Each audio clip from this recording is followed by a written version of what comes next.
The grace of God be with you. Give thanks unto our God.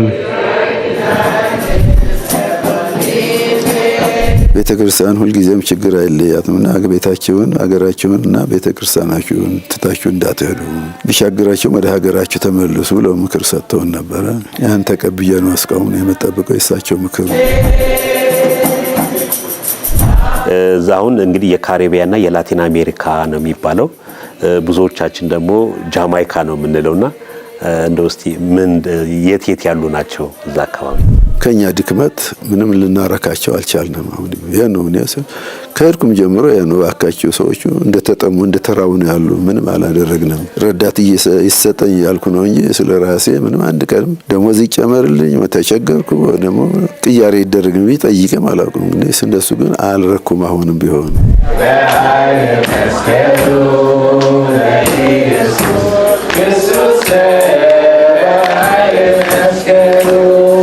ብፁዕ አባታችን እንግዲህ ለቅዱስ ሲኖዶስ ምልዓተ ጉባኤ ሲመጡ በተለይ እዛ ቦታ ላይ ቅዱስ ሲኖዶስ ትኩረት እንዲሰጠው ቅዱስ ሲኖዶስ ምን ምላሽ ሰጥቶ ያልካል? እንደው ይሄን ረጅም ዓመት እዛ እንደመቆየተው ግን እስካሁን ተስፋ አልቆርጠንም። በየ3 ወር ትንሽ ትምህርት እየሰጠን በየ3 ወር ጥምቀት እናደርጋለን። አንዳንድ ጊዜም 50 ምናምን ጠምቃለን በ3 ወር፣ አንዳንድ ጊዜም 40 ምናምን ዝቅ እያለ አልቀለም። እንግዲህ እዛ ቦታ ላይ ኢትዮጵያውያን ከሌሉ ለሀገሩ ተወላጆች የኦርቶዶክስ ቤተክርስቲያን የክርስትና ትምህርት እንዲሰጥ እንዲማሩ ተብሎ ነው እንግዲህ ቅዱስ ሲኖዶስ ያን ጊዜ እርሱን ወደዛ ቦታ ይላከው። የሁለት መነኮሳት ከቅድስት ሥላሴ ወስጄ አንዱ በሀገር ስብከቱ አስተዳዳሪው ነው። 12 ዓመት በነፃ ለደሞዝ ያገለግላል። ምንም ደሞዝ አልተመደበ በጀት የለም። በቃ እርሶ ባሉበት በትሪኒዳድ በአጠቃላይ በካሪቢያን እና የላቲን አሜሪካ ቤተክርስቲያን እንዴት ነው የሚያዋት? አገልግሎቱ እንዴት ነው? 32 ዓመት 20 ዓመት በቅስና 12 ዓመት በጵጵስና በዛው 6 ዓመት ነው ያገለገልኩት። ሰላም አሁን ፍቅር አለ እግዚአብሔር ማርያም ወገሰ መስቀሉ አልተረድ ለጊዜና አምላክ ነው ለአንነ ኢየሱስ ክርስቶስ ይራቆት ረማይከለ ማይከለ ኩልኩም እግዚኦ አረነ ክርስቶስ። ይህም ጭማሬም አልጠየኩም አላመለከትኩም። አመስግኜ ያው እግዚአብሔር ይጠበቀኝ። በቀን ነገር በዚህ ሁሉ አገልጋይ ይጨመርልኝ ረዳት ነው እንጂ ደሞዝ አነሰኝ ቢሆን አልጠየኩም። God create man with knowledge, wisdom, understanding, responsibility, authority, all this. And what we lack? በ600 ብር ነው ያገለገልኩት። እሱ ምንም አልጎዳኝም፣ ምንም አልተቸገርኩም። ችግሩ ሰው ስራው ተጎዳ በማለት ካሰውና በዘቀር ይሄው አሁን ጳውሎስ የጻፍኩላቸው በእንግሊዝኛ ነው። ይሄው አለ የዛሬ 23 ዓመት ነው እንግዲህ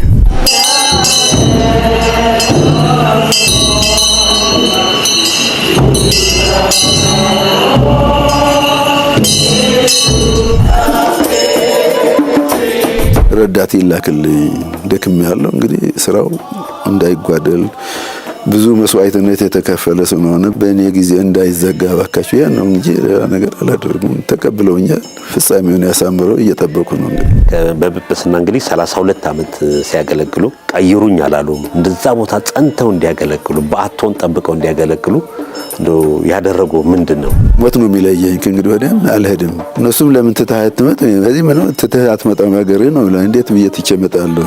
ሰው ሳይተካ ሰውም ቢተካም አልመጣም። እነሱም ትቻ አልመጣም። እዚያው ማብሬ መሞት ነው የሚለየው ብዬ ቃል ገብቻላቸው። ለዚህ ነው እንግዲህ እነሱ ፍቅር የእነሱ ችግር ነው ያስራ ያዘን እንጂ ሰራተኛ ይምጣ አስተማሪ ይምጣ ቦታው ምንም አልተቃና ምንም አልተጠቀሙ። ያን ብቻ ነው ያለው። አሁንም ቢሆን ፍቅራቸው ነው ያሰረኝ ሌላ ነገር የለም።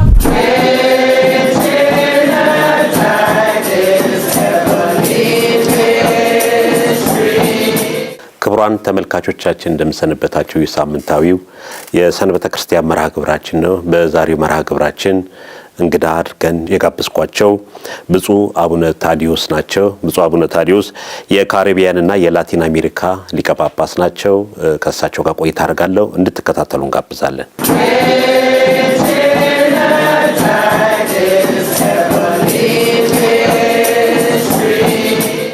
ብፁዕ አባታችን ወደ ዝግጅት ክፍላችን እንኳን ደህና መጡ። በስመ አብ ወወልድ ወመንፈስ ቅዱስ አሐዱ አምላክ አሜን። አቤቱ ቅዱስ አምላካችን ከዚህ ዕለት ከዚህ ሰዓት ስላደረስክ እናመሰግንሃለን። አቤቱ ቅዱስ አምላክ ሆይ ለዓለም ሁሉ ሰላምን፣ ፍቅር፣ አንድነትን ታወርድልን። አገሩን ከጥፋት ሰውን ከመቅሰፍት ትሰውርልን። አሁን ደግሞ በዝግጅታችን ሁሉ መካከላችን ተገኝተህ የተቃና እንድታደርግልን ይህንን ሚዲያውን የተባረከ የተቀደሰና ዓለም እነዚህ ሰራተኞች ምንንም ሀጥባሪህን በቸርነት ፍርድ ታስበን ከኩ ነገር ሰውረን ለምንሃለን። አሜን።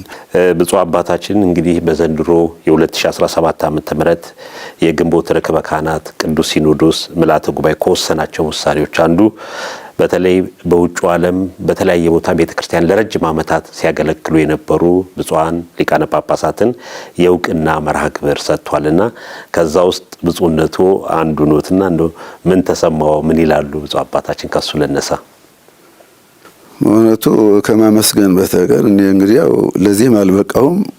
ከመጀመሪያውም ከአቅሜ በላይ ነው። በእነሱ በአባቶቼና በቅዱስ ሲኖዶስ አባልነት የተመረጥኩን በእኔ ፈቃድ ሳይሆን በእነሱ ነው። ያው እነሱ ይነቱ መታዘዝ ስለሆነ እንጂ እኔ ለዚህም አልበቃሁም። ሌሎቹ ይገባቸዋል። እኔ ግን ለዚህ ያልበቃውን አለብቃቴ መንተም እነሱ ካሉ በምስጋና ተቀብያለሁ። ነገር ግን በእውነቱ ለዚህ አልበቃሁም። እኔ ብፁዕ አባታችን እድሜው ስንት ነው በአሁኑ ወቅት? እድሜ ያው 84 ግንቦት 10 84 አድያለሁ። ባሳለፍነው ሳምንትም ብፁዕነቱ እንደሚያስታውስ በብፁዕ አቡነ ኤልያስ መኖሪያ ቤቱም በውጭ ሀገር ብፁዕነቱን በደንብ የሚያውቁ እነ ቀሲስ ዶክተር አንዱዓለም እንደው የልደቱ በዓልም እንዲከበርም ያደረጉበት ሁኔታም በዛልም ተገኝተን ያው የቀረጻ መርሃ ግብር ማካሄደናልና እንደው የዛች ለትም የተናገሯቸው ንግግሮች አሉ። እንደው እስቲ ከሱንም ላስታውሱት ብፁዕ አባታችን። ከተወለድኩ ጀምሮ የልደት ዓመት አክብሬም አላውቅም። ከእናቴና ከኔ በቀር የልደት ያውቁም አልነበረም። በድብቅ ነው ያዝኩት። ምክንያቱም በዚያ በውጭ ሀገር ያስቸግራሉ። መጀመሪያ የተወለድንበት ዓመት እንደዚህ ነው የሚጠይቁት። ያው መቼም ስጦታ ምናምን ከዚህ ሁሉ ለመገላገል ብዬ የተወለድኩት ለማንም አላስታወቁም። አሁን ግን ጊዜው ደረሰና ያው መቼም በዶክተር አንዱዓለም መቼም ያው እዚያ ሲሄድ ከፓስፖርቱ ፕሮግራሙን አይቶ እሱን ያዘጋጀው እኔም ሰርፕራይዝ ነው የሆንኩት። መቼም ያው እንዳያችሁት አልታሰብም፣ በዚያም አልጠበቁትም ነበር። ግን ያው እሱ ያደረገውን ዋጋውን እንዲከፍለውና ያው ምስጋና ጊዜ ተቀብያለሁ እንጂ እኔ ለዚህም እስካሁን ድረስ የልደትም አክበርም ምንም የለም፣ አክብሬም አላውቅም።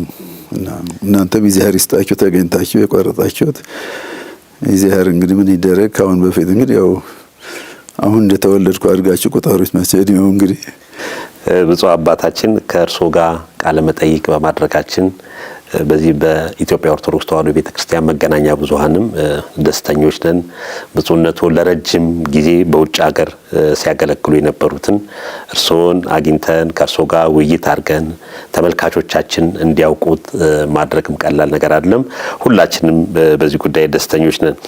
ብፁዕ አባታችን እንደው እንደመነሻ ወደ ኋላ እስቲ የተማሩ የታደጉ የተወለዱ የልጅነቱ ህይወቱ ከዛ ልነሳ እስቲ።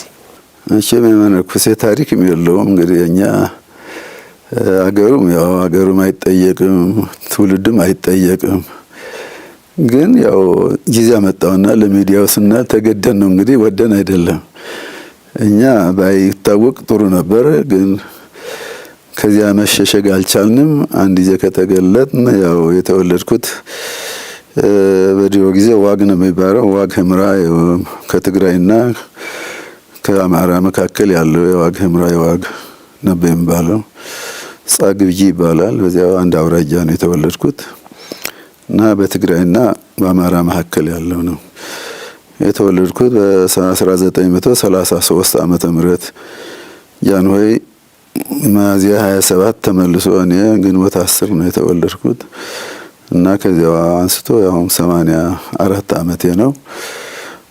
ትምህርቱ ያው በዚያን ጊዜ ሀገር ትምህርት ነው እና እናቴ በልጅነቴ ትምህርት እንድማር ወስጉሳኝ ነበር። እኔ ግን የእናቴ ፍቅር ስላለኝ አልማርም በማለት ጊዜን ካረጀ በኋላ በ1942 ዓመት ነው የ9 ዓመት ሁኜ ነው የጀመርኩት ፊደል የጀመርኩት። እምቢ ብዬ አልማርም ብዬ ጊዜ እናቴ ግን በጣም እንትን ልጄ ካልተማርክ አይሆንም ብላኝ ስለነገረኝ ያን ጊዜ ምክሯን ሰምቼ በ9 ዓመቴ ፊደል ካጎቴ መርጌታ አባይ ነበር ከዚያቸው ጀምሬ እዚያው ያው ፊደሉን አንብበ ምናምን ተከሳቸው ነው የተማርኩት። ከዚያም በኋላ ጽዋት ወዜማ ከዚያው መርጌታ እንዳለው የሚባሉ ከዚያው ከሀገር ከዋግ አውራጃ ወረዳው ላይ ነው የተማርኩት። ሌላው ግን ከገዳም ከገባ በኋላ ያው ከገዳሙ አበምኔት የሰርክ ሁላ ቅዳሴ ሐዲሳትን ከሳቸው ነው የተማርኩት። ከዚያም ቅኔ ደግሞ መናገሻ ማርያም መጥቼ እንተማይነ ቃለ ማይነቅ ነበሩ። ከዚያም ደግሞ ቅድስት ሥላሴ ከመጣ ከመርጌታ ስማቸው ተረሳኝ እንግዲህ ከሳቸው ነው የተቀኘሁት እና ገዳሙ ያው ከ51 ዓመተ ምህረት ጀምሬ በዚህው በቀረጻ ማርያም ገዳም የመነኮስ በ51 ዓመተ ምህረት መስከረም 18 ቅዱስ ኤዎስጣቴዎስ በዓል ቀን ነው የመነኮስኩት። ከዚያው በዚያ በመነኮስኩበት ቦታ 6 ዓመት አገልግዬ የዘመኑን ትምህርት እማራለሁ ብዬ ወደ አዲስ አበባ መጣ። ነገሩ የማይመች ስለሆነ አይ በህይወቴ ነገር እንዳይገጥመኝ ወደ መናገሻ ገዳም ሄጄ እዚያው 4 ዓመት በአገልግሎትና በትምህርት መዛ ቀጠልኩ። በመጨረሻም እግዚአብሔር ፈቃዱ ሆኖ ወደ ቅድስት ሥላሴ መጥቼ በ60 ዓመተ ምህረት እዚያ እስከ 65 ዓመተ ምህረት በቅድስት ሥላሴ በአገልግሎትና በትምህርት አገልግዬ እዚያ ወደዚያ እንድላክ በ1965 ዓመተ ምህረት ወደዚያ ወደ ካሬው እንድላክ በብፁዕ አቡነ ቴዎፍሎስ በቅዱስ አቡነ ቴዎፍሎስና በጊዜው ለመጀመሪያው ጳጳስ በምዕራብ የተሾሙት አቡነ አትናቴዎስ ሁለታችን ከኛ ጓደኛ ነው መምህር ሐዲስ ገሰሰ የሚባሉ እኔን በእኛ አቆጣጠር በ1965 በፈረንጆቹ በ72 ዓመተ ምህረት እዚያ ሄደን ያው እሳቸው ወዴት ነበር ሄዳችሁት? ትሪኒዳድ፣ እኔ ለትሪኒዳድ እሳቸው ለተቤጎ ሁለት ደሴቶች በአንድ የሚገዙ ናቸው። 19 ዓመት አገልግሎት እሳቸው በሞት አረፉ። እኔ ግን እስካሁን ጊዜ በዚህ ቸርነት አለሁ።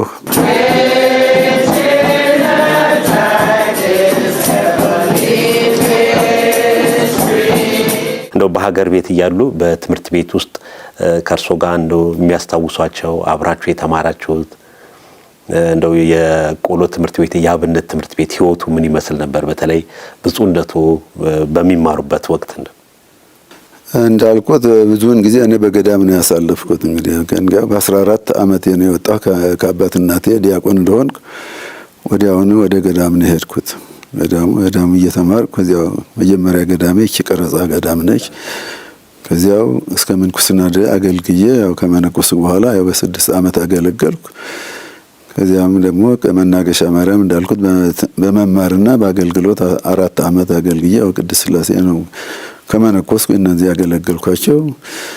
በኢትዮጵያ ውስጥ 14 ዓመት በውጭ ደግሞ 52 ዓመት ነው ያገለገሉት። በኢትዮጵያ አጠቃላይ 14 ዓመት ነው ያገለገሉት። አዎ ከመንኩስና በኋላ እንደው ስልጣነ ክህነት ዲቁና ከማን ያገኙት? መጀመሪያ ወደ አቡነ ይስሐቅ ከጥንቶቹ መጀመሪያ ከአቡነ ይስሐቅ ለመቀበል ወደ መቀሌ ሄጄ ነበር። ስላላገኘኋቸው እዚያ 2 ጊዜ ተመላልሼ አላገኘሁም። በጥቅምት በ1947 ዓመተ ምህረት መቀሌ ሄጄ ነበር።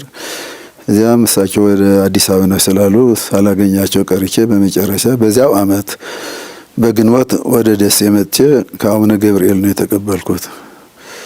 አንደኛው መጀመሪያ ቀዳማዊ ገብርኤል ግንቦት 5 ቀን ድቁና ተቀበልኩ። በ1942 ዓመተ ምህረት ቅስናውን ከሳቸው ነው የተቀበልኩት። በ51 ዓመተ ምህረት የመነኮሱት ሴት ነው እዚያው ደብረ ቀረጻ ማርያም በ51 ዓመተ ምህረት እዚያው ነው የመነኮስኩ። እዛው ቀረጻ ማርያም ገዳም ምን ያህል ዓመት ካገለገሉ በኋላ ነው ከዛ ወደ መናገሻ የመጡት? 6 ዓመት ለትምህርት ነበር ወደ መናገሻ የመጡት? አዎ ዘመኑን እማራለሁ ብዬ ነበር የወጣሁት። እንግዲህ ከገዳም ለመውጣት ምንም ሀሳብ አልነበረኝ። ያው የትንሽ ፈተና ከዚያ ወዲያ ደግሞ እንዳሰቡት ታዲያ ዘመናዊን ተማሩ? እንዳሰብኩት አለ ጊዜውን በቃ ያው 4 ዓመት በመናገሻ አሳለፍኩት። ግን የአገልግሎት ስለሆነ ምንም አልጸጸትበትም። ቅድስት ሥላሴ ገባሁ። ግን ያው እስከ 8ኛ ድረስ ነበር የደረስኩት በ4 ዓመት ውስጥ። ከዚያ በኋላ ሳላስበው ወደዚያ እንዴት ተመደብኩና በዚያ ቅድስት ሥላሴ ያኔ ትምህርት ቤት ነበር፣ ኮሌጅም አልነበረምና እነማን ነበሩ እንደው የሚያስታውሷቸው እዛ ትምህርት ቤት ውስጥ? ትምህርት ቤት ያው አሁኑ ያውነ ኤልያስ አብረን ነበር። ያን ጊዜ ብፁዕ ቅዱስ አቡነ ቴዎፍሎስ ነበሩ። አዎ አሁን ባስልዮስም ነበሩ፣ በህይወታቸው ነበሩ። እንደው በተለይ ለሚማር ሰው ብፁዕ ቅዱስ አቡነ ቴዎፍሎስም ብፁዕ ቅዱስ አቡነ ባስልዮስም እንደው ያደርጉ የነበረው ድጋፍ እናንተም ውጭ ሀገር ሄዳችሁ እንድትማሩ እንደው የሚመክሩት የሚሏችሁ ነገር ካለ እስቲ ቢያስታውሱኝ። ስንሄድ አቡነ ባስልዮስ አርፎ ነበር፣ በ64 ነው ያረፉት። ግን አቡነ ቴዎፍሎስ ብራቸው ለመቀበል አደራችሁ ሀገራችሁን ጠብቁ፣ ችግር ቢመጣችሁ ቤተክርስቲያን ሁልጊዜም ችግር አይለያትምና ቤታችሁን ሀገራችሁንና ቤተክርስቲያናችሁን ትታችሁ እንዳትሄዱ፣ ቢሻግራችሁ ወደ ሀገራችሁ ተመለሱ ብለው ምክር ሰጥተውን ነበረ። ያን ተቀብዬ ነው እስካሁን የምጠብቀው የእሳቸው ምክር እና ቡራኬ እንዳይለየም እስካሁን የምጠብቀው።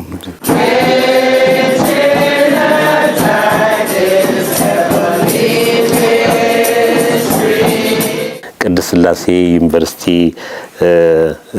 ቀዳማዊ አፄ ኃይለ ሥላሴስ ይመጡ ነበረ? ንጉሱ ዩኒቨርሲቲ አይደለም፣ ትምህርት ቤት ነበር። ትምህርት ቤት ነው፣ ቅድስት ሥላሴ ትምህርት ቤት ነበር። ይመጡ ነበር?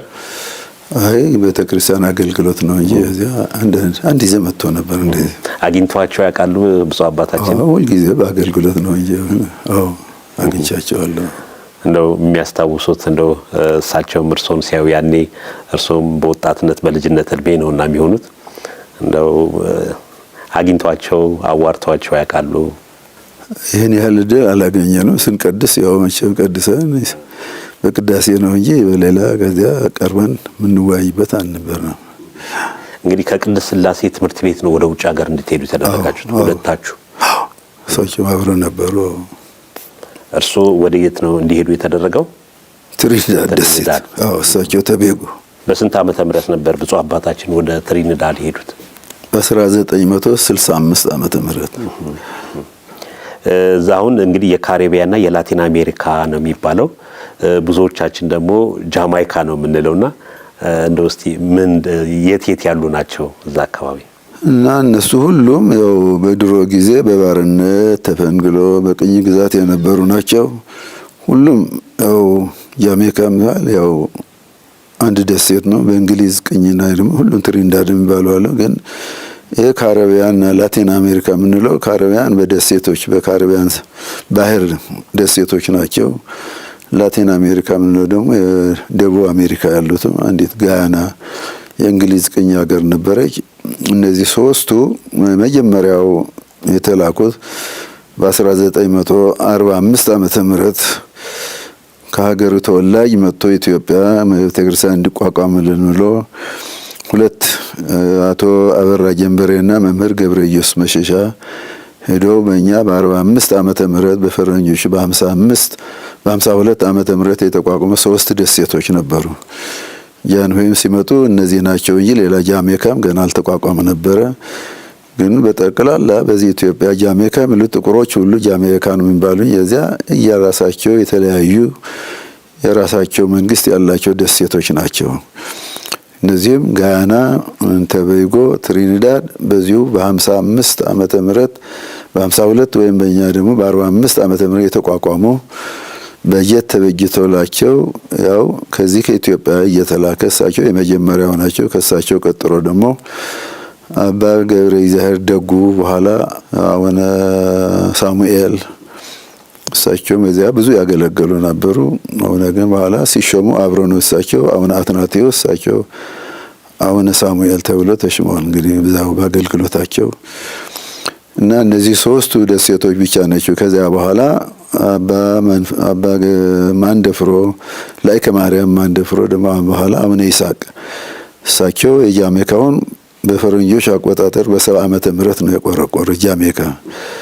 እነዚህ ግን በ52 ዓመተ ምህረት ነው ትሪኒዳድ እና ተቤጎ ጋያና የተቆረቆሩት። የዛሬ 72 ዓመት ማለት ነው። ከዚያ በኋላ በአቡነ ይስሐቅ ሌሎች በበርሙዳ እንደዚህ የአሜሪካ በሳቸው ነው የተቆረቆሩ። ከዚያ ወዲህ ደግሞ በእኔ ደግሞ አሁን ደግሞ ባርቤዶስ እንግሊዝ ቅኝ እንግሊዝኛ ነው። ማርቲኒክ፣ ጓድሉፕ የሚባሉ ደግሞ በፈረንሳይኛ ቋንቋ የሚናገሩ አዲስ የተቆረቆሩ አሉ። አንቲጋ ደግሞ ባርቤዶስ እነዚህ እንግሊዝኛ የሚናገሩ ናቸው። አሁን በቅርቡ ደግሞ ባለፈው አመት ፖርቶሪኮ የምትባል እዚህ በአሜሪካ ግዛት ውስጥ ነው የተባለው ስፓኒሽ ቋንቋ የሚናገሩ እንደዚህ አንድ 10 ያህል ደሴቶች ነው ኢትዮጵያ ቤተክርስቲያን አለ። በጠቅላላ 23 አብያተ ክርስቲያናት አሉ። በእርሱ ሀገረ ስብከት ስር ማለት ነው። አዎ። በካሪቢያና የላቲን አሜሪካ ውስጥ አጠቃላይ 23 አብያተ ክርስቲያናት ተቋቁመዋል። ብፁዕ አባታችን ለመጀመሪያ ጊዜ ወደ ትሪኒዳድ ሲሄዱ መቼም ከኢትዮጵያ የቆየ ሰው ወደ ውጭ ሀገር ሲሄድ ብዙ ግር የሚሉ ነገሮች አሉና እንደው ሲሄዱ ሀገሪቷ ምን ትመስል ነበር? እንዴት ነው? የት ነው ያረፉት? ማን ነበር አቀባበል ያደረገለት? እኛ ሄድነው ያው በጳጳሱን ተከትለው ነው እሳቸው አገልጋዮች ነው ሄድነው። ያው 20 አመት ያህል ተቆርቆረስ በሳቸው 20 አመት አገልግሎ በክህነት ከዚያ በኋላ ነው ጳጳስና የተሾሙ። ያው የተቋቋመ ስለሆነ ህዝቡም ደግሞ የኢትዮጵያ ፍቅር ስላሉ በጣም ፍቅር አላቸው። ኢትዮጵያ ከኛ የበለጠ የኢትዮጵያ ፍቅር አላቸው እና ህዝቡ መላእክት አገሩ ገነት ብሎ ነው የሚያምነው። በዚህ ሲቀበሉን በደስታ ነው የተቀበሉን። እኛ የራሳችን የባህልና የቋንቋ ችግር ነበረብን፣ ግን በዚህ ቸርነት ያው ተቋቁመን እና እነሱ ጋር ያን ለማገልገል የነሱ ፍቅር የዚህ ቸርነት ስላልተለየን ይኸው እስካሁን ድረስ አለን። ምንም ችግር አንለው።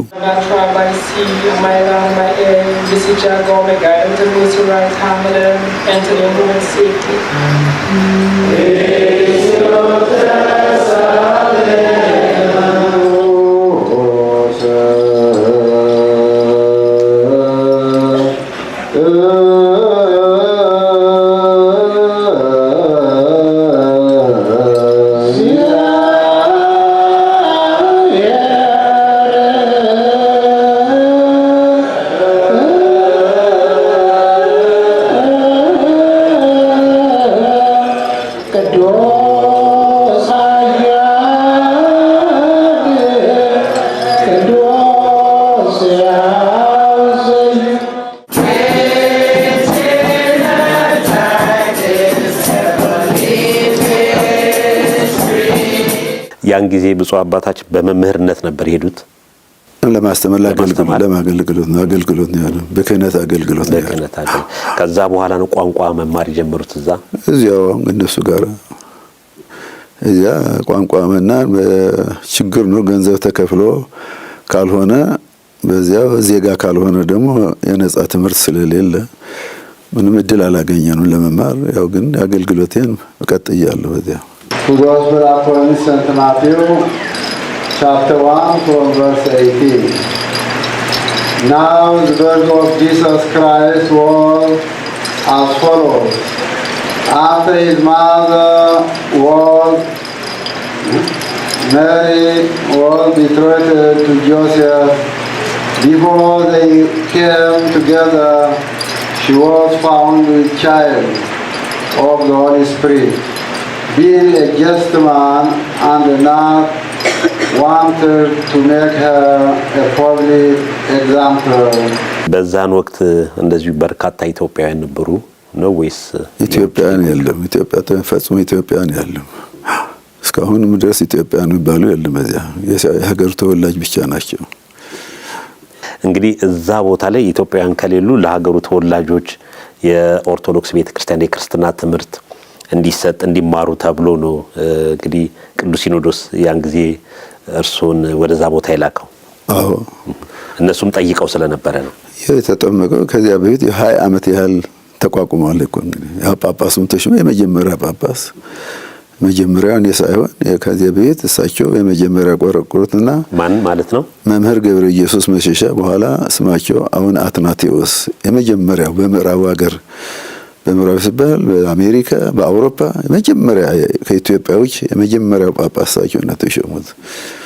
ከእሳቸው ቀጥሎ አሁን ይስሐቅ፣ ከዚያ አሁን ይስሐቅ ነው። አሁን ገብርኤል ለትንሽ ጊዜ ለ4 ወር መጥቶ ነበር። ከዚያ አሁን የነኛ አሁን 4ኛው ነው። ብፁዕ አባታችን በጣም የሚደንቀው ኢትዮጵያውያን ሳይኖሩ እዛ ቤተክርስቲያን ትምህርት እንድታስተምር እዛው የውጭ ዜጎች መጠየቃቸው እንደው ከዚህ በፊት በታሪክ የሰሙት ያወቁት ነገር ኖሮ ነው? እነሱ ያው እንግዲህ ኢትዮጵያ በታሪክ ያው በቅኝ ሀገር ያልተገዛች ነጻ ሀገር ነች። በመንፈሳዊ ደግሞ በመጽሐፍ ቅዱስ ያነባሉ። ያው እንትን ኦርቶዶክስ አይሆን ካቶሊክ ወይም ልዩ ያመጣሉ። በኢትዮጵያ ታበጸደ ያበ እግዚአብሔር ያለውን እነዚህን እያዩ በዚህ ተመስጦ ነው ያመጣው። የ26 ዓመት እድሜ ነው። በ26 ዓመቱ ነው ሁሉ ባህሩን አቋርጦ የመጣው። አባቶቻችን በስጋ ባርነት ተገዝተዋል። አሁን ደግሞ ያካቹ ለልጆችና እኛና ለልጆቻችን ከመንፈሳዊ ደግሞ ከነፍስ ባርነት አድኑን ብሎ ተማጽኖ ይሄደው አመጣው። በእንደሱ ነው እኛ ሄደን ያስተማርነው አይደል? እነሱ ተማጽኖ መጡ። ኢትዮጵያም ደግሞ ያው እየላከች ከሀገሩ ችግር የተነሳ ብዙዎቹ በሞት ህይወታቸውን ሰውተዋል። ከችግሩም የተነሳ እየተው መጥቶ ነው የመጣው አሉ። እንግዲህ ብዙዎች ናቸው ከኢትዮጵያ ሄዱት እስከኛ ድረስ። ከኛ በፊት ብዙዎች አሉ። እንግዲህ እነሱን ስማቸውን ለመዘርዘር እና መጀመሪያ መምህር ገብረ ኢየሱስ መሸሻ፣ ከዚያ አባ እግዚአብሔር ደጉ፣ እዚያ አባ ገብረ እግዚአብሔር ደጉ ወደዚህ ሲመለሱ መምህር ገብረ ሕይወት ወልደ ስላሴና ዲያቆን አዲስ ከነሚስቱ መጀመሪያ ጊዜ ዲያቆን ሆኖ ከነሚስቱ ተልከዋል። ያን ጊዜ ደግሞ 400 የኢትዮጵያ ብር ነው። እንግዲህ ከችግር የተነሳ ሚስቱም ትታው መጣች። ኋላ እሱ ቀረ። እዚያ የመጀመሪያ ልጃቸው ትሪንዳር ተወልዶ እሷ ትታ መጣች። ከችግር የተነሳ በ400 ብር በውጭ ሀገር ልጅ ይዞ ሚስት ወንድም አስቸጋሪ ነው ነገሩ። ሲቸግራት ትታ መጣች። እሱም ደግሞ ቆየ። ያው አውሬ ተካል መነኩሴ ደግሞ እሳቸው ማረፉ። እሱም በመጨረሻ ትቶት መጣ። ያው መምህር ገብረ ኢየሱስ ቀሩ እንደዚህ 20 ዓመት በክህነት እሳቸው በክህነታቸው ናቸው። በሀገሮች ተወላ አሁን ቴዎፍሎስ በመጀመሪያ እንደራሴ ሆኖ መጥቶ ለሀገሩ ተወላጆች ክህነት ሰጥቶ ነው መጥቶ ነበር። ከዚያ በኋላ እሳቸው 20 ዓመት አገልግሎት በኋላ ተጠርቶ የተሾሙት እሳቸው ናቸው። ከዚያም ደግሞ እነዚህ ዓለም ሰገድና እሳቸው ሲወደሙ ሌላ አባ ሐዲስ ግደይ የሚባሉ ለዛልጋና አባ ፍቅረ ማርያም ወርቅነህ ደግሞ ለተቤጎ ተልኮ ነበር። እነሱም በችግር ጊዜ ወደ አሜሪካ ሄዱ። ከዚያን ጊዜ ነው እኔና አባ ሐዲስ ገሰሰ የተላክ ነው። እንደዚህ ነው ችግሩ። በችግር የመጣ ነው። እኔም ጵጵስና ስሾም በዚያ 20 ዓመት አገልግያለሁ። በክህነት እዛ ትሪንዳድ ብቻ ነው በጵጵስና ነው ከአረቢያና ላቲን አሜሪካ የተባለው እስከ 20 ዓመት ድረስ በዚያ ትሪንዳድ ደሴት ብቻ ነው ያገለገለው። ትሪንዳድ የሀገሪቷ ስም ነው? አዎ ትሪንዳድ ነው። የከተማዋ ስምስ? ፖርት ኦፍ ስፔን ይባላል።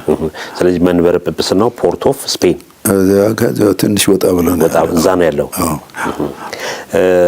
ብፁዕ አባታችን ንጉሱስ ወደዛ ቦታ መጥተው ያውቃሉ? እንግዲህ በዚህ በ1964 65 በፈረንጆች አቆጣጠር እኔ እዚያ አልነበርኩም።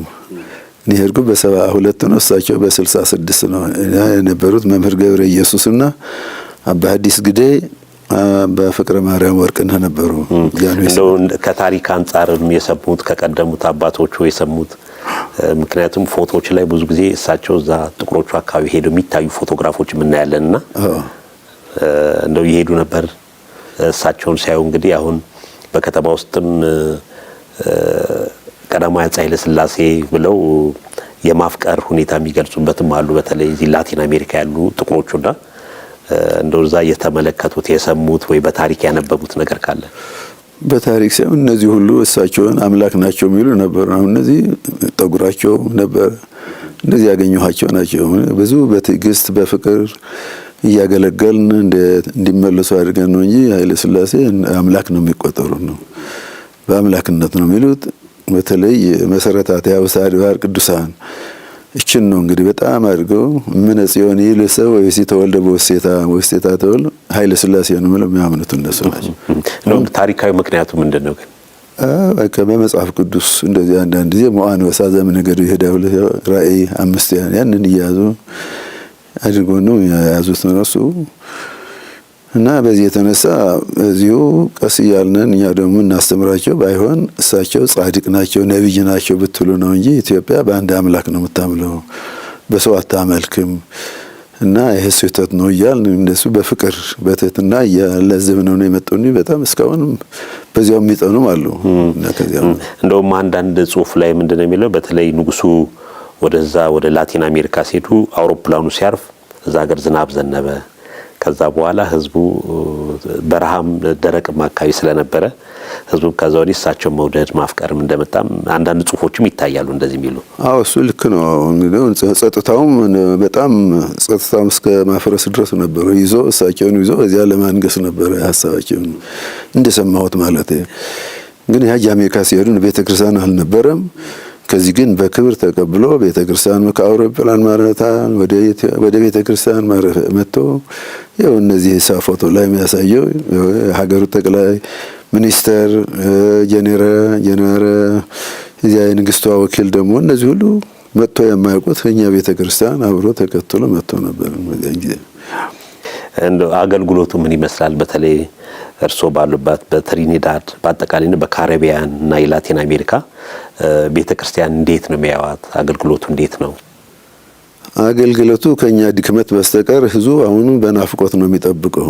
ግን እዚያ እኔ ብቻ ስለሆንኩ በቋንቋም ብዙውን ጊዜ ያው ሁሉን ለማሟላት ስላልቻልኩ የገንዘብም የሰውም እጥረት ስላለ በያለበት ሁሉ ኢትዮጵያ ቤተክርስቲያን እንዲቋቋም እየጠየቁን ነው። በፍቅር ነው የሚያዩት። አሁንም ቢሆን በችግኛ ችግራችን ጋራ ምንም አይሰማቸው። በጣም የኢትዮጵያ ቤተክርስቲያን ተቋቋምልን እያሉ ነው እንግዲህ እስካሁንም ድረስ። ግን አቅማችን ስላነሰ እነሱ ጋር የቻሉትን በቃ እስቲ ብያለን ነው እንጂ እነሱ አሁንም ቢሆን ብዙ አዝመራ ነው ያለን እንግዲህ። ግን አለመታደል ሆኖ አልቻልንበትም፣ አልቀጠልንበትም።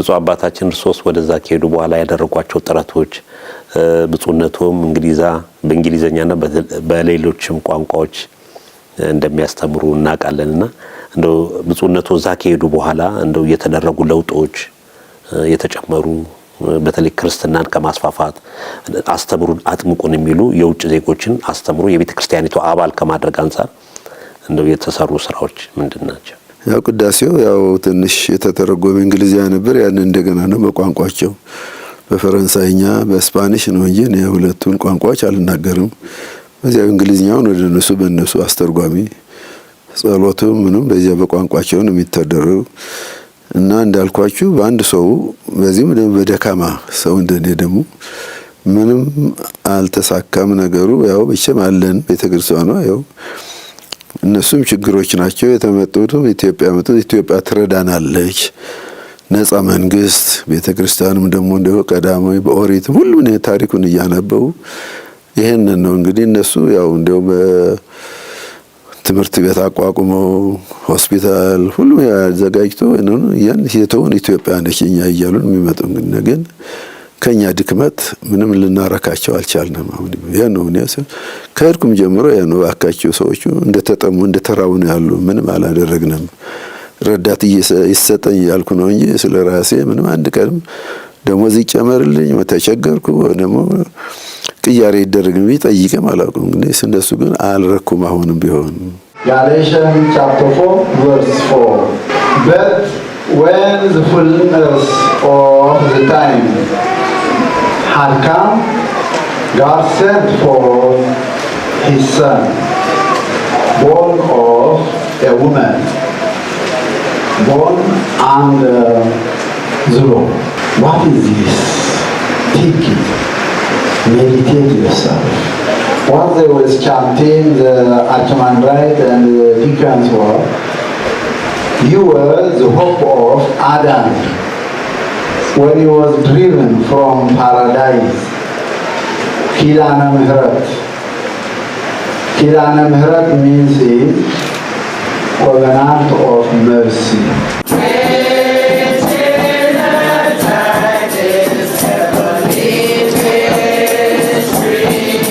ብፁዕ አባታችን ወደ ሹመት ወደ ጵጵስና በስንት ዓመተ ምህረት መቼ ነበረ?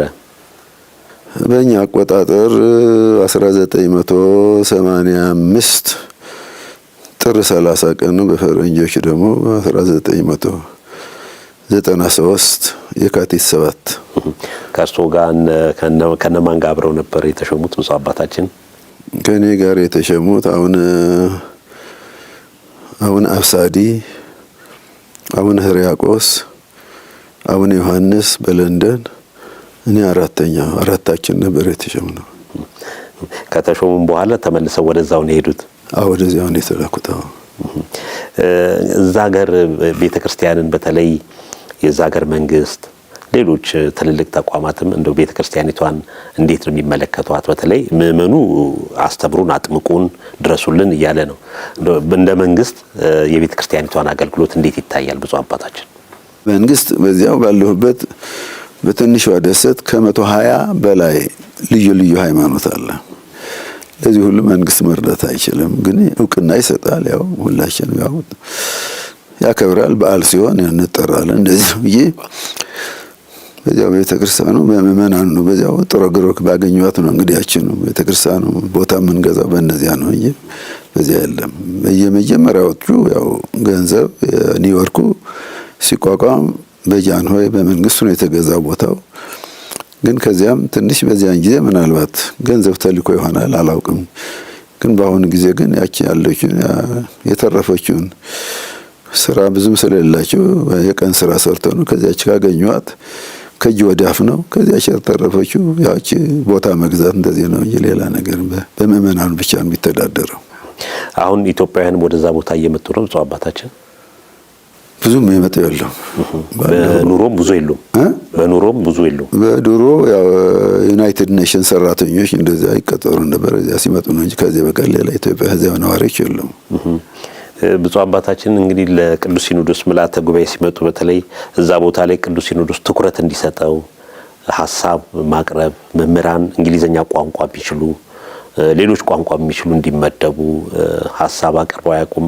ቅዱስ ሲኖዶስ ምን ምላሽ ሰጥቶ ያልካል? እንደው ይሄን ረጅም ዓመት እዛ እንደመቆየቱ ያው እኔ አቅርባለሁ። የዛሬ 23 ዓመት ጀምሬ ነው እንጨው ግን ተሰሚ አልሆነም እስካሁን ድረስ። እንዲያው በውጭ ነው ያው ከውጭ እየተላላኩ ነው እንጂ መጀመሪያ ሲሄድ ያው 2 መነኮሳት እየሄጀ ነበር።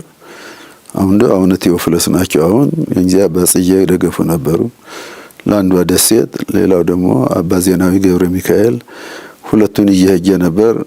አቡነ ቴዎፍሎስ በጤና ምክንያት አልቻሉም፣ ወደ አሜሪካ ሄዱ። እኛ ደግሞ 10 ዓመት ያላገልግሎ የልብ ድካም ስለደረሳቸው ወደ ሀገራቸው ተመልሶ አረፉ። ከዚያ ወዲህ ምንም የመጣ የለም። ቤተ ክህነት ባመለክትም ምንም አላገኘውም። ከውጭ ግን 1-2 መነኮሳት ከዩጋንዳ ተላልኬ መጥተው ነበር። ትንሽ አገልግሎ እነሱም ሲቸግራቸው ወደ አሜሪካ ሄዱ። አሁንም በቅርቡ ልጄ 2 መነኮሳት ከቅድስት ሥላሴ ወስጄ አንዱ በሀገር ስብከቱ አስተዳዳሪ ሆኖ 12 ዓመት በነጻ ለደሞዝ ያገለግላል። ሌላው ደግሞ በአንዷ ደሴት ከ7 ዓመት በላይ ያገለግላሉ። አንዱ ደግሞ በቅርቡ ደግሞ አባ ሳሙኤል የሚባሉ ጃሜካ አሉ። ያው ምንም ደሞዝ አልተመደበ፣ በጀት የለም። በቃ ሲቸግራቸው ትቶ ይሄዳሉ። መቼም በዚህ አይነት ነው ያለው።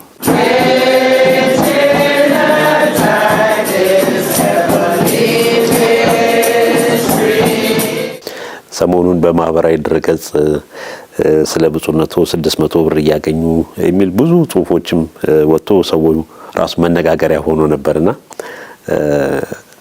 ተመልክተውታል፣ ሰምተውታል ብፁዕ አባታችን?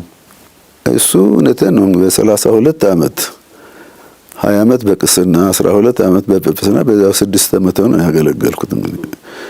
ይሄም ጭማሪም አልጠየቁም፣ አላመለከትኩም። አመስግኜ ያው እግዚአብሔር ይጠበቀኝ። በቀን ግን በዚህ ሁሉ አገልጋይ ይጨመርልኝ ረዳት ነው እንጂ ደሞዝ አነሰኝ ቢው አልጠየቁም።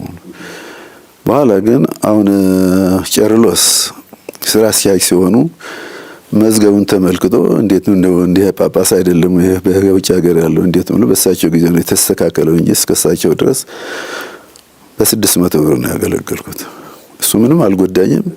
ምንም አልተቸገርኩም። ችግሩ ሰው ስራው ተጎዳ በማለት ካሰብነ በስተቀር ይኸው አሁን ጳውሎስ የጻፍኩላቸው በእንግሊዝኛ ነው። ይኸው አለ የዛሬ 23 ዓመት ነው እንግዲህ ያው ለአገልጋዩ ሲመጣ ችግር እንደኔ ችግር እንዳይደርሰው እዚያው ረዳት እንደሆነው እንግዲህ እንደኔ ብዙ ችግር ደግሞ አንድ 30 ዓመት እንዳይቸገር እዚያው ሁዬ እንድረዳው ተቀየር እንዳትሉኝ ብዬ አመልክቼ ነው እንግዲህ ምን እስካሁን ድረስ መልስ አልሰጠውም። መልስ ያገኙት ነገር የለም። በተለይ በዘንድሮ በርከበ ካህናት የቅዱስ ሲኖዶስ ምልዓተ ጉባኤ ላይ ሪፖርት ሲያቀርቡ እንደው የሲኖዶሱ ሁኔታ እንዴት ነበረ? በተለይ ባለው ሁኔታ በጣም የማዘንም የመቆጨትም ሁኔታ አለ። በተለይ እዛ ቦታ ላይ ትኩረት ተደርጎ ስራ ሊሰራበት የሚገባ እንደነበርና እንደርሱ ብፁዕነቱ ሪፖርት ሲያቀርቡ በአባቶች በኩል የነበረው ሁኔታ ምን ይመስል ነበር? ማመልከቻ ነበር። አሁን ማመልከቻ አቤቱታ ነው ያቀረብኩት፣ ሪፖርት ሳይሆን አቤቱታ ነበር።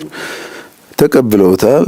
ያው እንቱም በሐዘን ነው የተቀበሉት። አሁንም ቢሆን እውቅና ንስጠው ሲሉ አይ እኔ ከዚህ በላ እውቅናማ ተሰጥቶኛል፣ ሊቀ ጳጳስ ተብዬ ቅዱስ ሲኖዶስ አባል ሆኛለሁ፣ ከዚህ የበለጠ እውቅና ያስፈልጋል፣ እኔ የምፈልገው ረዳት ይላክልኝ፣ ደክሜያለሁ። እንግዲህ ስራው እንዳይጓደል ብዙ መስዋዕትነት የተከፈለ ስለሆነ በሞትም በዚህ ሁሉ 72 ዓመት ስለሆነ በእኔ ጊዜ እንዳይዘጋ ባካችሁ ያን ነው እንጂ ሌላ ነገር አላደርጉም። ተቀብለውኛል።